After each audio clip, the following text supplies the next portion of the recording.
Vechain is seeing some pretty good growth right now. In this video, we're going to dive down into the technical analysis on VET to see exactly what is going on and what we might expect to happen next. As we get into this video, if you do find it useful and informative, hit that like button, really do appreciate that. Make sure you subscribe, tap the bell, select all notifications, and in doing so, you will be kept up to date with everything that we do here at Cheeky Crypto. Right, with all that said, done, and out of the way, let's dive down into the charts and actually take a look at what's going on here with Vechain. Okay guys, so we're going to start things off with the weekly chart. We're only going to kind of review what's going on and where we think the bull run is likely to end for Vechain. So basically it's a part of 5 impulsive moves to the upside, okay? And this is something that we've been talking about for a while. It shouldn't be new to many people. Basically the bull run started back in March of 2020 after we had the pandemic hit and we had the major pullback, stock market crashed, crypto market crash, and that really tricked the whole entire market into a big bullish sentiment. Now, this is actually the second time around because if you take a look at Bitcoin's chart, it actually technically started the bull run earlier, but obviously the pandemic hit and obviously pulled us down. Therefore, the bull run was actually slightly delayed based on that kind of aspect of it. But nonetheless, the altcoins are all aligned. Everything really started heating up in March of 2020. This started to see a big surge to the upside with Wave 1.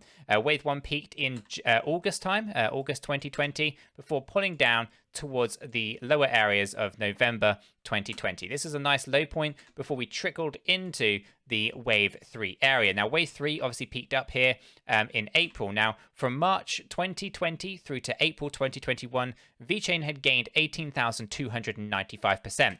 That is significantly higher than Bitcoin or Ethereum, those safer bets in the space. Those are great projects and everything, but they aren't going to make your portfolio thousands upon thousands of percent in the green. They're going to get you 1,600% in the green or 5,000% in the green. So it's always good to acknowledge that, Vechain has outperformed Ethereum nearly 3 times over.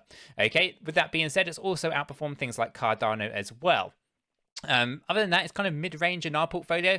We have got coins like Anchor that did 34,000%, Matic did 42,000%, so there are better performing coins, but what I'm trying to say here is there are a lot worse performing coins as well. So obviously we can acknowledge that the Wave 1 through 3 have been very, very good for Vechain. Then we obviously had the pullback. Bitcoin fell from $65,000 to $28,000, right? A very significant pullback, and Vechain also pulled back too. It fell to this really nice low area. We also saw this come down to a 5.2 cent, a fantastic buying opportunity for those who are missing out on the highs of Wave 3, or the low area, I should say, of Wave 2, right? If you're missing out on these really cheap Vechain prices, you're able to get back into the market or get into Vechain at these really low areas.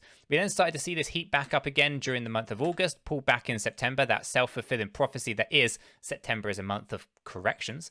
And then obviously we started to heat up again, right? So it's now starting to move back out, back to the upside in a really nice way here during the month of October. And we've seen some pretty good growth so far, and we are looking now to kind of continue this growth to the upside. And I'm going to go through some of those things in a moment. Now, the other things that are on this chart that are also worth acknowledging, and that is we have a Fibonacci retracement tool just here. Now, this fib is a trend-based fib. It's not just taking a high area of Wave 3 and a low area of Wave 4, or the low area of Wave 2 and the high area of Wave 3. However, people like to do their weird and wacky Fibonacci retracements, right? What we have here, however, is a trend-based fib. This basically takes into consideration the trend lines that we have for this bull run and Vechain.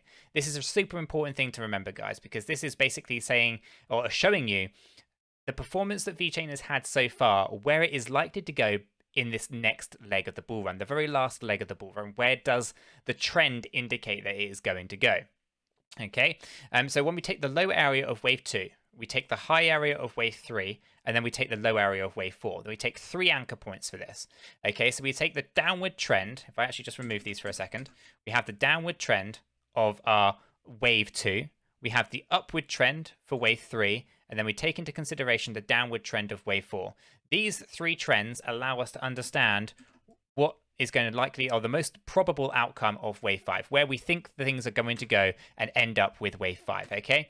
This shows a 4.236 extension at $1.20, okay? That, to me, it seems the highest possible price that we could see for Vechain. So, based on the trends, if nothing new happens, obviously are aware that, there's POA, Proof of Authority 2.0, just across the horizon there, it's in the near sight. That is a fundamental shift and a fundamental change that could change the data. But if nothing else changes and we don't see POA 2.0 before the end of the bull run, then this is where things are likely to go. Okay, based on the trends that we've seen, if the trends continue the way that they have been, it's $1.20. POA 2.0. That's a fantastic thing. That's a complete game changer. Former Deloitte directors coming over and joining Vechain, also a bit of a game changer from a fundamental point of view.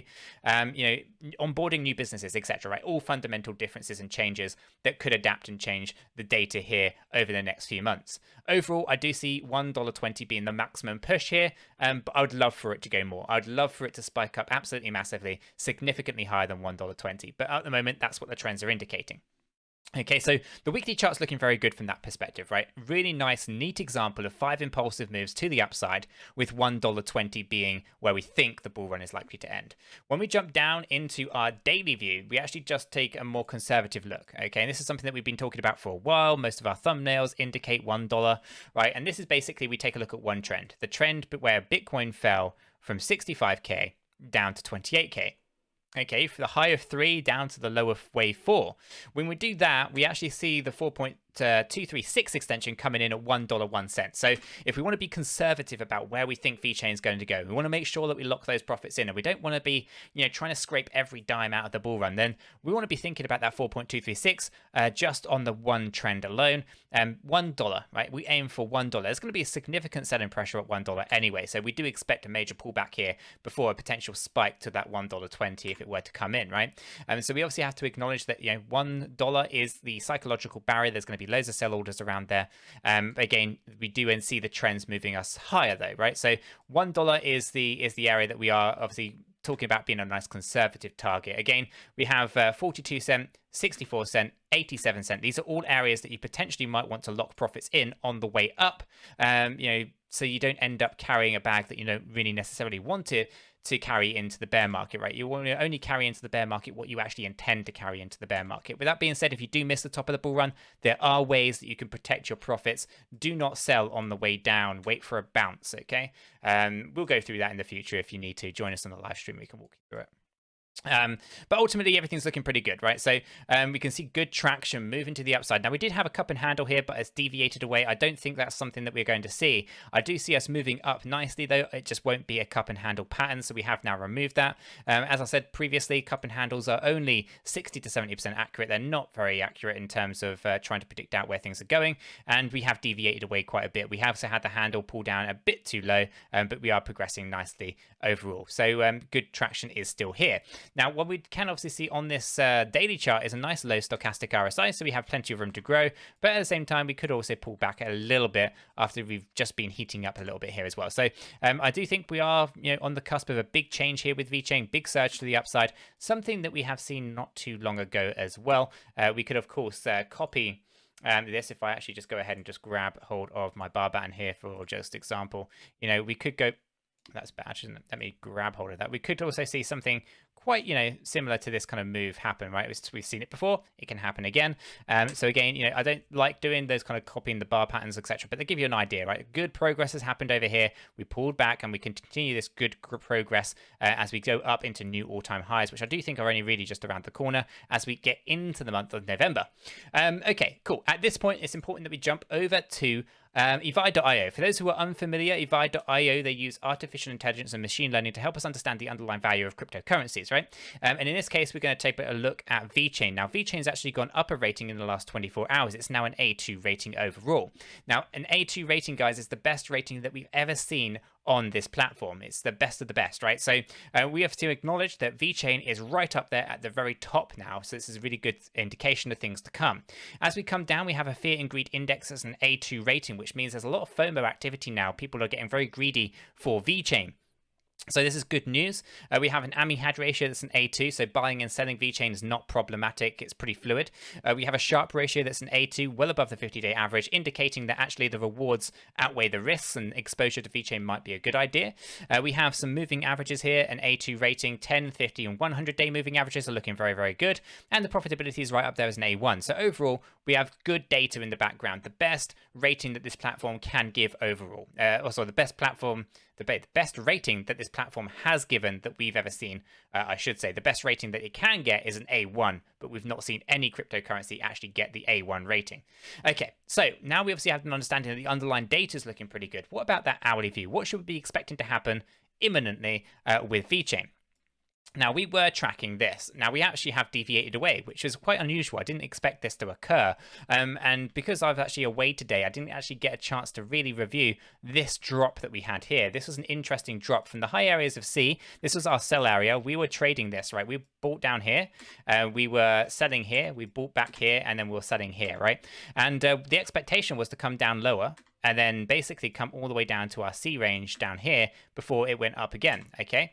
And what happened is we saw an overbought area just up here, as we can see on our stochastic RSI, and then we lost all the momentum. We dropped down to oversold without doing too much price damage, and then we've absolutely launched up to the upside in a really strong way. Now we're looking to find support just above this area of 14.1. We obviously have pulled back as well. I think we should acknowledge that there's going to be potential pullback on the horizon. I'm going to quickly just mark this up with a horizontal ray. I'm going to do is just grab that's approximately in this area here. Basically, you know, we are looking to pull back. We are overbought on our hourly stochastic, so we are overbought. We are looking to pull this down a little bit. We have a good support level here about 13.9. Now, saying about 13.9, it's in that range. We could, of course, you know, pull this down a little bit and say it's actually right in here. And if we actually take a look at this, we can see that this is a good area of support. So it's probably more like 13.9. Yeah, 13.901 seems to be an interesting point. So we are looking for a pullback. And then from this point, we could potentially launch up again, okay? And as I said, the underlying data is looking very, very bullish for Vechain right now. So it's good to see that we have actually taken this a little bit earlier. Frustrating that we didn't, you know, weren't able to really take advantage of the trading patterns that were playing out. So I will now go quickly just remove this off the chart here.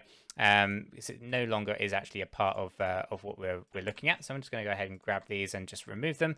Our trend line are completely irrelevant, and our arrow can also go as well. So now we obviously know that there's good kind of traction to the upside.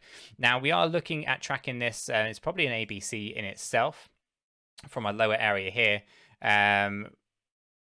Yeah, I would say that we're probably A, and then a B, and then a C on a bigger scale. We're probably on the wrong timeline to actually see this. It's probably like a 4-hourly, something like that. Yeah, there you go. There's a 4-hourly ABC, right? We pushed up, we pulled back, we pushed up. So we can see that kind of there. I'll stick to the hourly though, so it's a little bit easier to kind of see that. But yeah, but an ABC push to the upside. Now we're looking for a smaller, maybe ABC correction to the downside, right? Here's your A. Looking for a B, coming down for a C, complete that off, and then allow us to continue that growth to the upside. Overall, though, yeah, what we are really looking for, and it might be actually be a part of our 4-hourly chart if I just jump back over to there on our 4-hourly, is to see if we can find, you know, a good amount of impulsive move to the upside, right? Do we actually have something going on here that actually shows us with an impulsive direction rather than just corrective, right? So obviously coming down to the wave 2, that's okay. If wave 4 comes down to our pink support line of 13.9, also good. And that could be then an impulsive move, complete 5, push to the upside. So I think Vechain is looking very good across pretty much most of the levels here. I think that we should be expecting a pullback to 13.9 cent. And then from 13.9, we should be looking to try to push past 14.5 and head up towards 15.2 cent, okay? I don't think we'll have enough room to grow in one foul swoop to 15.9, sorry, to 15.2. I do expect us to have to come back down, back test on 14.5, turn that to support, and then continue to 15.2. But overall, the chart and the patterns here are looking pretty good for the smaller time frames. Obviously, the daily is looking very good as well. But if we are, you know, truly long term, thinking about the end of the bull run and not wanting to worry too much about what's going on with those micro movements, pay attention to what is going on with the weekly. The weekly is a very neat example of these 5 impulsive moves to the upside, with $1.20 showing as our trend-based fib. Guys, I'm going to leave the video there. If you have found this useful and informative, hit the like button. I really do appreciate that. If you happen to be new to the channel, why not go ahead and subscribe, tap that bell, select all notifications, and in doing so, you will be kept up to date with everything that we do here at Cheeky Crypto. With this said, done, and out of the way, I hope everyone has a fantastic day, and I'll catch you all in the next one.